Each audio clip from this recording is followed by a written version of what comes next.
was steady, the calm to Myra's storm. He'll choose you eventually. Be patient.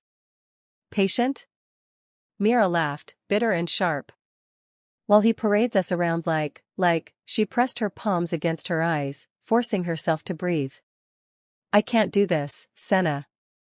I can't smile and simper and compete for the attention of the creature who killed our mother. Yes, you can. Senna moved to her side, gripping her shoulders. Because the alternative is letting him win. Letting all of them win. Myra's hand drifted to the pendant hidden beneath her bodice. Inside the hollow silver sphere was enough widow bloom extract to kill a dozen Dracari. She just needed one opportunity. One moment alone with the Serpent King. He knows, she said quietly. He has to know why I'm really here. Maybe.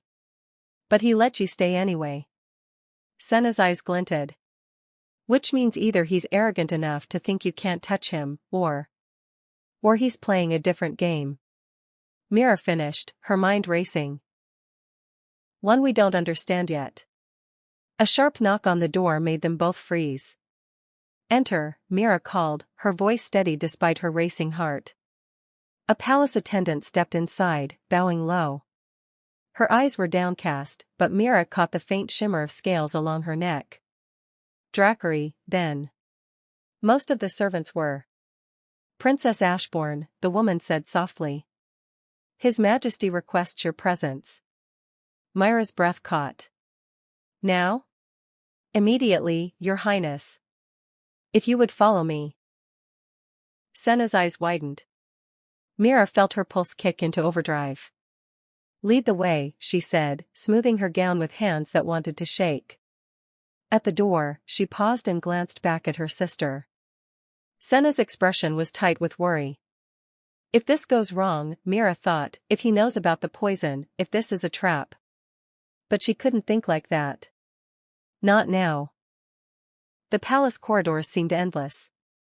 Dragon motifs were carved into every surface, serpentine bodies coiling up columns, wings spread across vaulted ceilings, fangs bared in silent roars. A constant reminder that she was walking through the belly of the beast. They climbed stairs, higher and higher into the private wings of the palace. The air grew warmer, charged with something Mira couldn't name. It made her skin prickle, made her heart beat faster. There was a pull. A sensation like invisible threads wrapped around her ribs, tugging her forward. Guiding her. What is this? The attendant stopped before a set of massive doors carved from blackened wood and inlaid with silver. Dragon scales, Mira realized. Real ones, preserved and embedded in the wood. His Majesty awaits you inside, Princess. The woman bowed and retreated quickly, as if afraid to linger. Mira stood alone in the corridor, staring at those doors. Behind them was the Serpent King. The man who commanded the race that had terrorized humanity for 1,000 years. Who had killed her mother. Who had specifically demanded her as his bride for reasons she still didn't understand. Who also happened to be the most devastatingly beautiful creature she'd ever seen.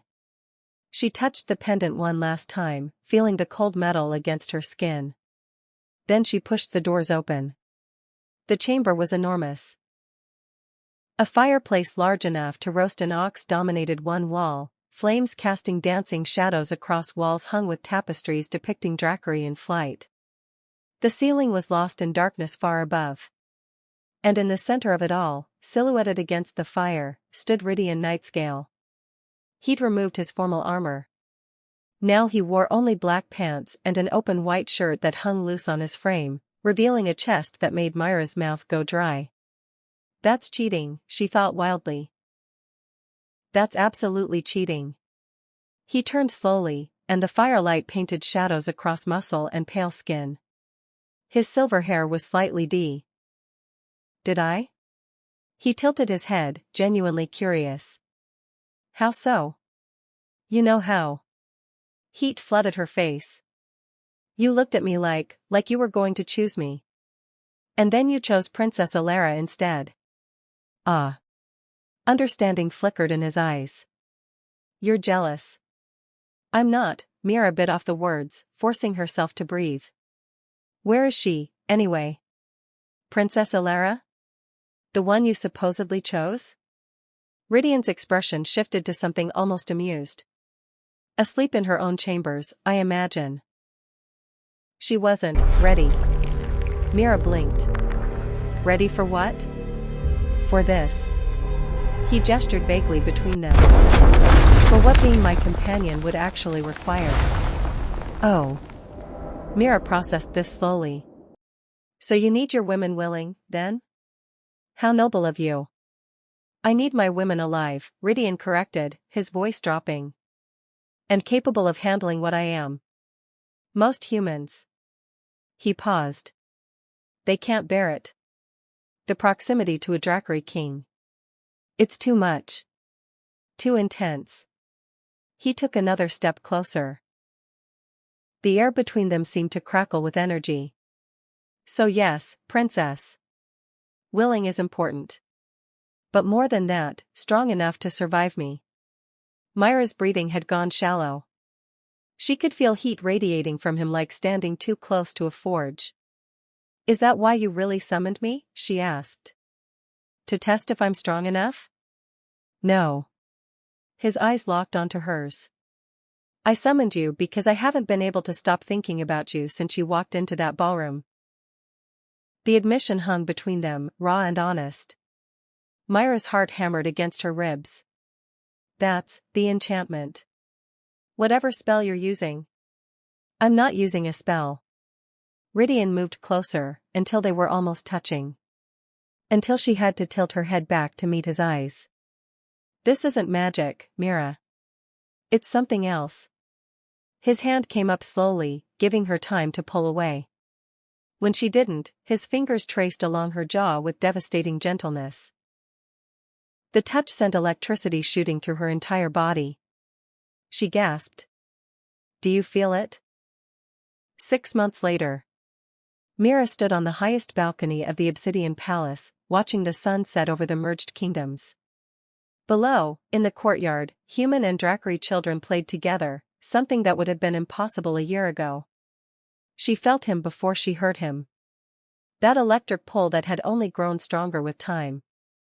You're brooding again, Ridian said, wrapping his arms around her from behind. His warmth enveloped her. I'm thinking, she corrected, leaning back against his chest. About? About how wrong I was. She turned in his arms to face him. Those molten silver eyes still took her breath away. I came here to kill you. I know. His smile was gentle. I've always known. The poison in my pendant. I had it removed the first night. He touched the silver sphere at her throat. Replaced with something less deadly. You never noticed. Mira laughed, the sound bitter and warm at once. You knew everything. From the beginning. Not everything. Ridian's expression grew serious. I didn't know I would fall in love with you. Her breath caught. They'd danced around those words for months, but hearing them still made her heart stutter. I didn't know, he continued, that a woman who hated me would become the only person I've ever trusted completely. That your fire would be the thing that finally made me feel alive after 1,000 years. Ridian. I didn't know, he whispered, pressing his forehead to hers, that the mate bond would heal you.